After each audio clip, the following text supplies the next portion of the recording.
মানে মই অকমান দুটামান কথা কম। এই উদ্দেশ্যটো মানে কিয় আহিছো, কি কাৰণত এই কামটো কৰিছো মানে।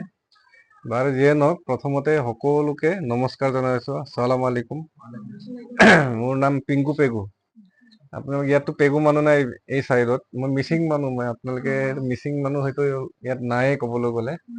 আৰু এইটো আমাৰ বাঘমাৰী ব্ৰহ্মপুত্ৰ চাপৰিৰ আমাৰ সন্মানীয় ঝুমুৰ আলী আৰু সন্মানীয় ইলিমা খাতুন বাইদেউৰ ঘৰত আমি সকলোৱে একলগ হৈছো। আপোনালোকৰ ঘৰলৈ অহাৰ উদ্দেশ্যটো হ'ল, মই এটা সজাগতাৰ উদ্দেশ্য লৈ আহিছিলো।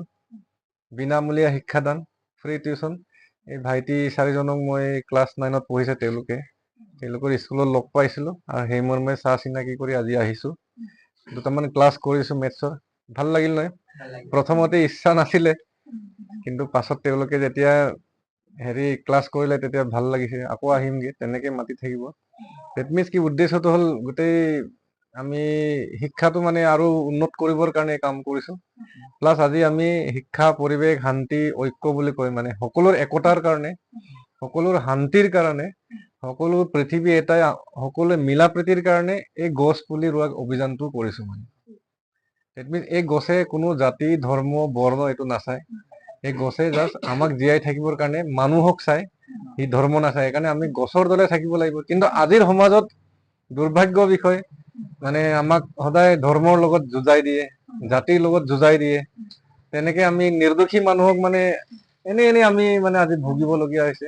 এইটো হ'ব নালাগে বুলি এই কাৰ্যসূচীটো কৰিছো, যাতে আমি সকলো এটা পৰিয়ালৰে মানে, পৃথিৱী এটাই, ধৰ্ম বেলেগ হ'ল বুলি আমি মানুহেতো হয় ন, এই তেনেকে ভাবিব লাগিব। কিন্তু কিছু সংখ্যক মানে জানি বুজি এইবোৰ মানে বিভাজন কৰে, আমি বিভাজন কৰিব নালাগে।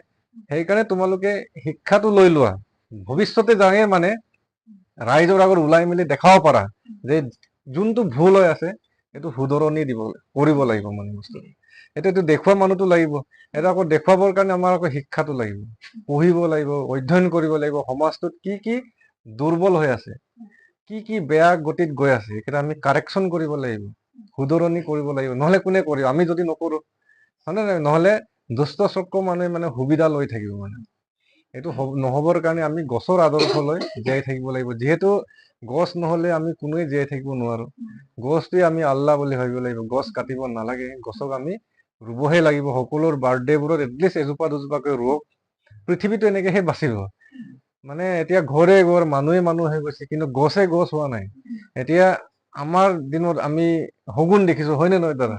কিন্তু এতিয়াতো শগুন নাইকিয়া হ'ল, ঘৰ চিৰিকাই নাই কবলৈ গ'লে। শগুনটোতো দূৰৰ কথা, তোমালোকে শগুন দেখাই নাই। কিন্তু এই পথাৰততো শগুন আছিলে এটা টাইমত, আছিলে। কেছটো তেনেকুৱা, যাব নোৱাৰা, কেছটো তেনেকুৱা আছিলে। সেইকাৰণে তোমালোকে হয়তো ভিডিঅ', টিভি এইবোৰ ইন্টাৰনেটত দেখিছা, কিন্তু ৰিয়েল লাইফত দেখা নাই মানে। চিলনিয়ে নাইকিয়া হ'ল। আগতে দুপৰীয়া হলে আমি ঘড়ী নাচাওঁ, চিলনি কান্দিছে আৰু মানে এনেকে ধৰণে কয়। মুৰ্গী খুব লৈ যায় মানে চিলনি, মানে ৰাখি থাকিবলগীয়া। তেনেকুৱা নানা ধৰণৰ মানে আমি প্ৰকৃতিৰ লগত আছিলো এটা সময়ত। কিন্তু আজিৰ টাইমত এইবোৰ নাই। ডেট মিনছ কি, এইবোৰ নাথাকিলে আমি জীয়াই থাকিব নোৱাৰিম। এতিয়া ঘৰৰ ভিতৰত গৰমত থাকিব নোৱাৰা হৈছে মানুহ, কিমান ফেন লগাব? আগতেতো ফেন, লাইট, ইলেক্ট্ৰিচিটি এইবোৰে নাছিলে। তথাপি মানুহ 100 বছৰ আৰামছে জীয়াই থাকে। আজি সোনকালে মানুহ মৰিছে। এইবোৰ বিষয়ে আমি সজাগ সচেতন হব লাগিব। আমি ভাবিব লাগিব, পৃথিৱীত আমি অকল জীয়াই থাকি অকল ললে নহব। আমি পৃথিৱীৰ কাৰণেও কাম কৰিব লাগিব, মানুহৰ কাৰণে কাম কৰিব লাগিব, সমাজটোৰ কাৰণে আমি কাম কৰিব লাগিব। তাৰ কাৰণে আমাৰ শিক্ষা লব লাগিব মানে, হয় নে নহয় কথাটো? বিশেষ দীঘলীয়া নকৰো। আপোনালোকক সকলোকে ধন্যবাদ। মই এনেকে মাজে সময়ে আহি থাকিম। আৰু এই গছজোপা আপোনাৰ ল'ৰাৰ নামতে ৰুম, তেওঁৰ ভৱিষ্যতটো যাতে উজ্জ্বল হওক। তেওঁৰ বুলি নহয়, সকলোৰে, কিন্তু তেওঁৰ নামত ৰুইছো। তোমালোকৰ ঘৰতো যাম, তাতো ৰুম। কি আছিলে তোমাৰ নামটো? ইক্ৰামুল হকৰ নামত আপোনালোকে ইক্ৰামুল হক বুলি ভাবি ইয়াক এইটো নিজৰ ল'ৰা বুলি ভাবিব আৰু মানে উদ্দেশ্যটো সেইটোৱে মানে। সেইকাৰণে আপোনালোকক অকমান মাতি আনিলো। ত এতিয়া আমি ৰুই লওঁ, আহক। বুজি পালে কথাটো? মোৰ কাম সেইটো আৰু, আহক।